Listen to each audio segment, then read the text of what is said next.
सतगुरु श्री गुरु गोविंद सिंह साहब अपने जन्म के बारे में, प्रकाश के बारे में खुद लिखते हैं बचित्र नाटक में। मुरपित पूरब कियस पयाना, भांत भांत के तीर्थ नाना, जब ही जात त्रिवेणी पए, पुन दान दिन करत बितए, तही प्रकाश हमारा पयो। कहाँ प्रकाश हुआ? पटना शहर दिखा पवलय। सदगुरु कह रहे हैं कि पटना में मेरा जन्म हुआ, ये तो सब जानते हैं भली बात, पर मैं पूछ लूं सदगुरु आपका प्रकाश हुआ ही क्यों? 9 गुरुदेव तो पहले थे ही, आपका होना इतना जरूरी क्यों था? तो सदगुरु फिर बताएंगे कि मेरा प्रकाश क्यों हुआ।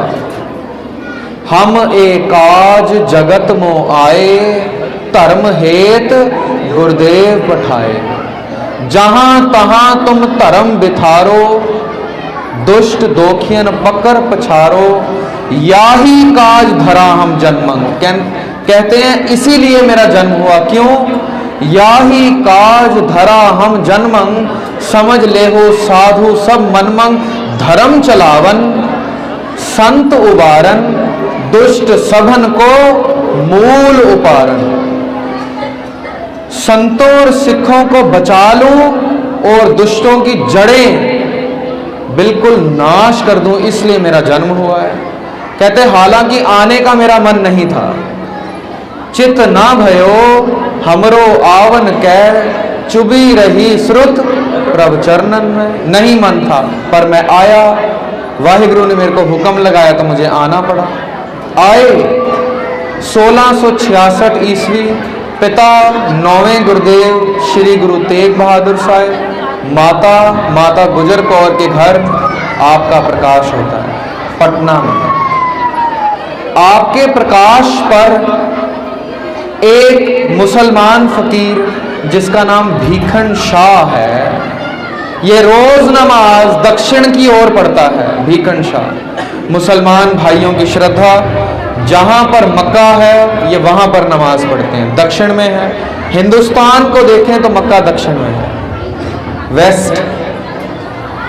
पर आज ये पीर जब नमाज पढ़ने लगा है तो ये पंजाब का पीर नमाज दक्षिण की ओर नहीं पढ़ता है, आज ये नमाज पूर्व की ओर पढ़ता है। सारे चेले हैरान, सब हैरान, इतना बड़ा पीर, सारा इस्लाम धर्म इसको सिजदा करता है, माथा टेकता है, पर ये नमाज पूर्व की ओर। सब पूछ लेते हैं आज आपको हुआ क्या है? मक्का तो यहां पर है, नमाज कहां पढ़ रहे हैं? पता है क्या कहा था भीखन शाह ने?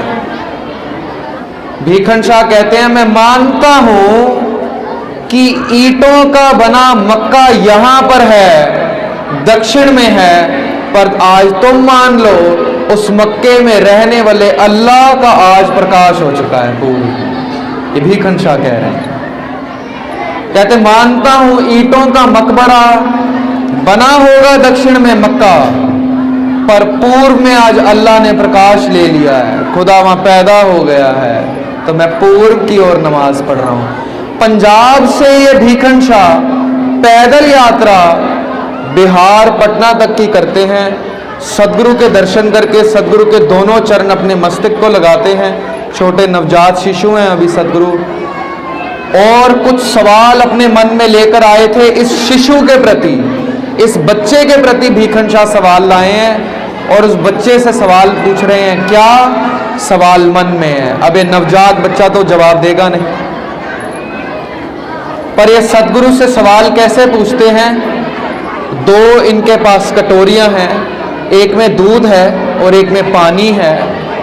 ये सदगुरु के आगे दोनों रख देते हैं और मन में धारणा है यदि ये अपना हाथ दूध की कटोरी पे रखते हैं तो मैं समझ जाऊंगा कि ये इस्लाम धर्म को बचाने के लिए आए हैं, इस्लाम धर्म को सेध देने के लिए आए हैं। और यदि पानी की कटोरी पे रखते हैं तो मैं समझ जाऊंगा कि ये हिंदू धर्म की रक्षा के लिए और सेवा के लिए आए हैं, हिंदू धर्म के प्रचार के लिए आए हैं।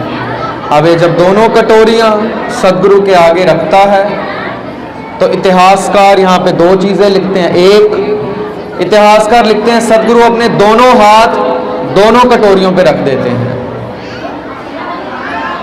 कि हम इस्लाम और हिंदू धर्म के सांझे रहबर होंगे। गुरबानी कहती है ना, सभे सांझी वाल सदायन तू किसे न दिसै बाहरा जियो, तू सांझा साहिब बाप हमारा सांझा। और दूसरे इतिहासकार लिखते हैं कि सदगुरु अपना पैर मारते हैं और दोनों ही कटोरियां गिरा देते हैं। इशारा दोनों में एक था कि हम दोनों के लिए